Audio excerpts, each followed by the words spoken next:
সেই কেসটার জন্য কালকে রাত্রি থেকে আমাদের কাছ থেকে ওপর থেকে একটা আবেদন এসছে চেয়ারম্যান স্যারের পক্ষ থেকে, যেহেতু উনি পার্টি ওনাকে যেতে হবে আর কেসটা যেহেতু আমাদের কাল রাতের আবেদন এসছে, আমরা সবাই মিলে আলোচনা করেছি ছাড়া উচিত একটু পিছিয়ে।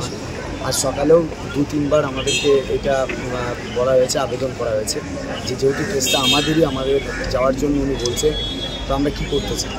তো এতক্ষণ পর্যন্ত আমরা আলোচনায় এই সিদ্ধান্ত এসেছি যে আমরা অবস্থানটা তুলব না এখান থেকে, অবস্থান যেমন আমাদের চলছে সেই অবস্থানটা চলবে, কিন্তু আমরা শর্ত সাপেক্ষে চেয়ারম্যান স্যারকে ছাড়ছি যে ওখানে কি আজকে হাইকোর্টে যেহেতু উনি আছে, হাইকোর্টে ওনাকে ছাড়াটা উচিত, যেহেতু আমাদেরই কেস, যেহেতু আমরা কোর্টের গেরোতে আটকে আছি, আমরা এমন কিছু কাজ করতে চাইছি না যেখানে আমরা কোর্টে আবার আটকে যাচ্ছি।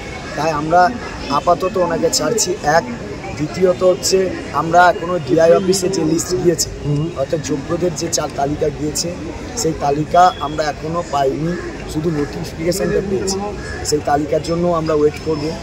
আর আমরা মধ্যশিক্ষা পর্ষদের সঙ্গে যোগাযোগ করছি যাতে অযোগ্য যারা আছে তাদের টার্মিনেশন করা যায়। আপাতত আমরা যেহেতু ওনার কোর্টে কেস আছে, উনি বারবার আবেদন করছেন, আমরা এমন কোনো কাজ করতে চাইছি না যেখানে আমাদের পক্ষ থেকে কোনো অসহযোগিতা থাকে এবং সেটা পরবর্তীকালে ইস্যু করাই হয়। আমরা শর্ত সাপেক্ষে ওনাকে আজকে যেতে দিচ্ছি কোর্টে।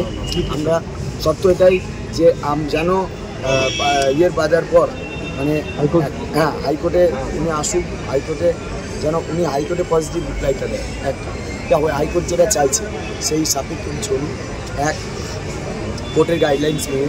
2 হচ্ছে যে লিস্টটা ডিআই অফিসে গিয়েছে, যে যাওয়ার কথা, সেই ডিআই অফিসে সেই লিস্টটা এখন আমরা পাইনি।